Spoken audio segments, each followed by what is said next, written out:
lang yun. Totoo eh. Tapos gusto mo, tapos kapag kami nag-offer sa'yo, dito, wala kang gagawin, kikita ka, kukunin mo, tanga. Alam mo kung bakit? Walang bagay sa mundo na magkakaroon ka nang wala kang gagawin. Pag sinabi sa'yo na nag-invite sa'yo kahit saan niya, kahit dito sa front row, na wala kang gagawin, kikita ka, maniwala ka na scam ka. Maniniwala lang ako, nakikita ako ng pera nang walang ginagawa. Pag nakakita na ako na nagkaanak, wala rin ginawa. Titigan lang.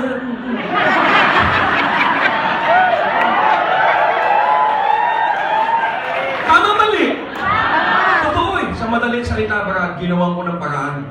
Kinabukasan, ewan ko kung meron sa inyo, nakapareho ko. Yung kayang tumalon sa bangin kahit alam niyang walang sasalo. Kasi ang sabi, yung success nasa taas, nasa baba. Kasi Brad, ang pamilya namin mahirap eh. Ayoko naman tumanda, mahirap ako. Magkakaanak ako eh. Ayoko maranasan ng anak ko, yung naranasan ko nung bata ako. So sabi ko, I'll take my chances kaysa wala. Gets hindi? Yes. Alam mo Brad, sumalay ko, kinabukasan gumawa ako ng paraan. Wala akong pakialam kung paano ako gumawa ng paraan. Gumawa ako ng paraan. Alam mo, kinabukasan Brad, nag-pay-in ako. Pag-pay-in ko, kinamayan ako nag-invite sa akin ganyan. Kamayan mo ako. Sabi niya sa akin, payaman. Sabi ko, payaman ako. Sabi niya, mag-invite ka na. Yun! Doon nagsimula yung kalbaryo ng buhay ko. Unang invite ko, kapatid ko, sabi ko, Tol, sumali ka na, kilala mo naman ako. Ang sagot ng kapatid ko, Tol, hindi ako makasali, kilala kita.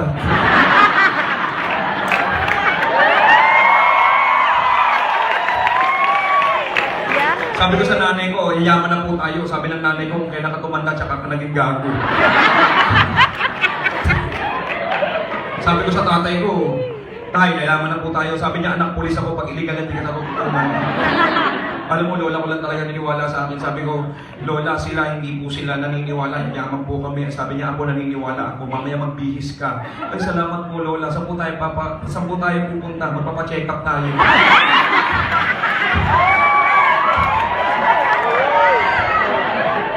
Alam mo, Brad, it's hard to believe. Kasi kung ano yung, ang dami ko na-invite, Brad, maniwala ka sa akin.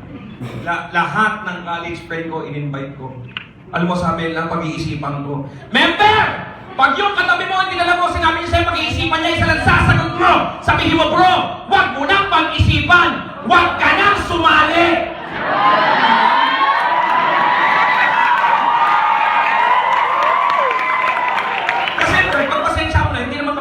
Networking, magpamakaawa kami para mas masali ka. Ito, gusto mo, tara kung ayaw mo, wag mo. Ano ba yun? Brad, sino ba rito, Brad? Gusto niya mahirap lang siya. Payayamanin mo na, aartihan mo pa kami. Meron bang gano'n, payayamanin kita, ayoko, ang sarap pag mahirap, enjoy.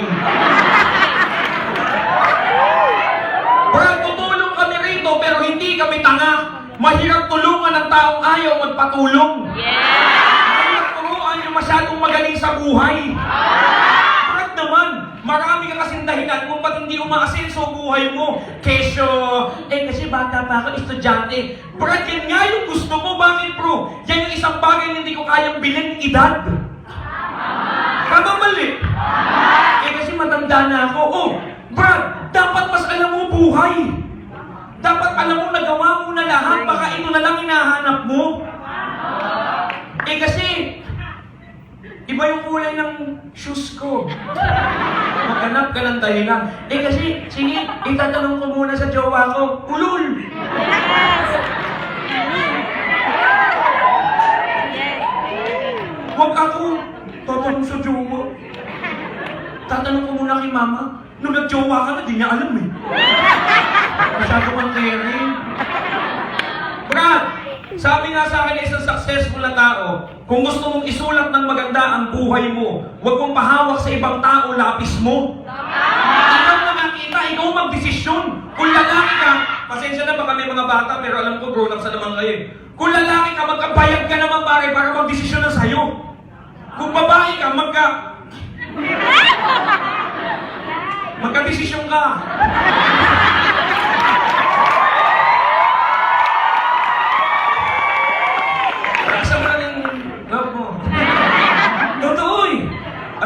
It's hard to believe, Brad. Lahat ng college friend ko, in-invite ko. High school, elementary, kinder, pati dinuduraan ko sa jeep ng bata ako, lahat sa in-invite ko. Alam mo kailan sumali? Wala. Alam mo kung sino mga sumali? Hindi ko ako kilala. Since kilala ako, ayaw sumali. Yung mga hindi ako kilala, kaya sumali. Alam mo, hindi ko na-imagine ba yung ganito ang buhay ko. Ayan, kaharap ang asawa ko. Ayan. Yung napakagandang babae na yan. Alam mo, everyday kapag nakikita niya ako pagising niya sa umaga, tumatalon niya ng swerte niya. Yay! Yay! Mga ganyan. Hindi, alam mo, totoo yan. Dumating sa akin yung pagkakataon na, sige.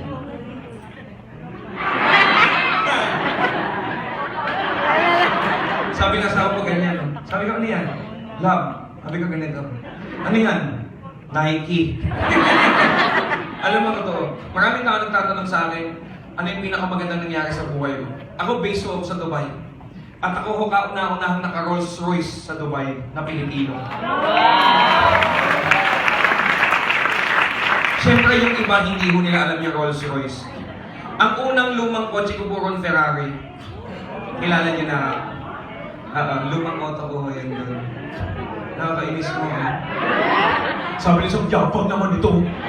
Tanga wala ka lang pambili. Hindi, totoo. Kasi alam mo, being the first, kumbaga, to set the record straight, ako ho ang kauna-unahan na networker sa buong Pilipinas na nakabili ng Rolls Royce.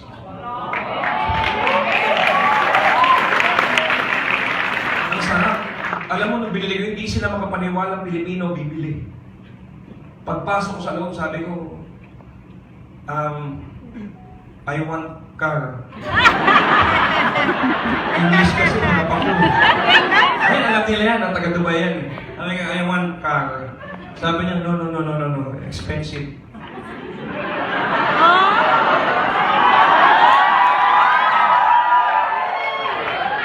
Sabi niya, you Chinese? Ang ilan to Sabi niya, Pilipini. Pilipino. I want buy. Sabi niya, Sir, 1 million dirham. Equivalent siguro mga 15-20 million pesos. Sabi ko, yeah, I buy. Sabi niya, what do you do? Cash now. Alam mo sabi niya, are you sure? Yeah, I have the money. Alam mo sabi niya, Sir, you want coffee? Bago ako pumunta rito, bumalik ko rilo. Sabi ko, ay, wala. Ayun yung Rolls Royce ko.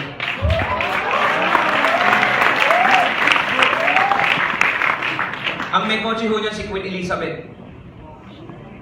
Kilala mo si Queen Elizabeth? Si Maria Usawa, kilala mo. Sabi lang, totoo, Frank. May Rolls Royce. Huwag ka na play, no? Sabi ko, I want to buy watch. Sabi niya, what watch? Sabi niya, this. Sabi niya, Sir, yung Hong Kong national? Sabi ko, no, Filipino. No, yung Chinese. Sabi ko, gago to Oh, Filipino. Sabi niya, how much? Siguro pag tinransfer mo sa Pinas, pesos yung mga 2 million na kayo. Sabi ko, I want that watch. Sabi niya, are you sure? I have cash. Nilabas niya ganyan. Sir, buy? Yes. Binili ko. Alam mo, ang sabi nila, it's the first time I met Filipino buying pure gold Rolex, 2 million. Alam mo, sabi ko, Tagalogin ko na lang, hirap na ako Pinawisan ako. Sabi ko, this is not the first time. This will be the first time, but never the last time. Most of us Filipino doing front row will buy here Rolex. You.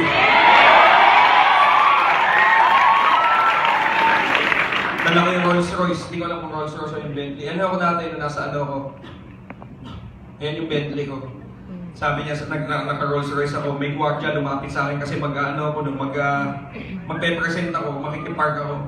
Sabi niya sa akin, Sir, excuse me. Kala ko papaalisin ako. Sabi niya, Pilipino. Kasi yung lahat ng kotse ko, harap-likod, pati gilid, may bandera ng Pinas. Para malaman nila, hindi lang ibang lahi doon kaya bumili ng mamahaling kotse, Pilipino rin. Sabi niya, yung Pilipino, sabi ko yes. Sabi niya, sorry sir I'm used to see this kind of car, CEO. Sabi ko, I don't look CEO. Nakasando ko nung brand. Puno ako ng tattoo eh. Sabi niya, no, you know, old 70, 80. No, I'm not old, but I'm CEO. Sabi niya, it's the first time for me to see Filipino driving Rolls Royce. Alam mo sabi ko? Because I'm the first and only one. Alam mo, maraming tao nagtatanong sa akin, Mark, ano yung pinakamaganda nangyari sa buhay mo? Masarap maraming kotse. Asawa ko na nga pumipigil sa akin, kotse ka na naman! Kotse ka na naman! Nung binili ko yung dating kotse ko, yung Genesis ko dati, sabi ko, asawa ko, last na to. Tapos bumalik ko 300C, last na to. Nag-Camaro ako, last na to. Nag-Mustang ako, last na to. Nag-Challenger ako, last na to. Bumalik kami expedition, sabi ko, last na to. Kaya nung binili ko yung Bentley, sabi ko, last na to. Sabi niya, wag mo kong kausapin, kung last na yan. Huwag ako. So bumili ko ng nung Rolls Royce. Then 2 weeks from now, dadating na yung Cadillac Escalade para meron akong SUV dito sa Pilipinas. Then babalik na ako ng Dubai ng 30. Actually, swerte nyo kasi wala talaga akong schedule ng Cebu. Palagpakan niyo yung mga apply nyo.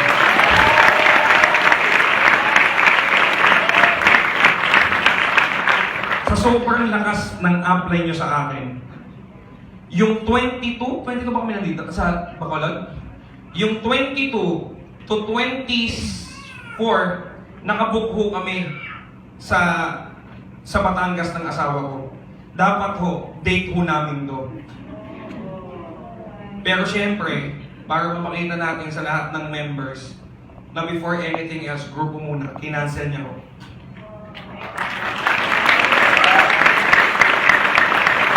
Kaya wag mo kayo magpasalamat sa akin. Palakpakan nyo noon na malakas yung asawa ko.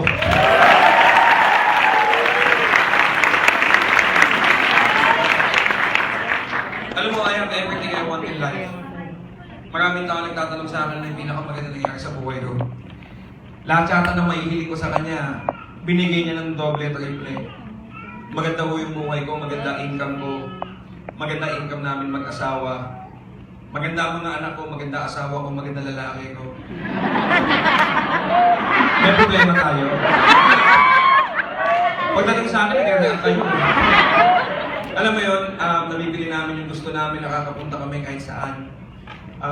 Masarap. Most of the people will ask me yung pinakamaganda nangyari sa buhay ko. Masarap maraming kotse.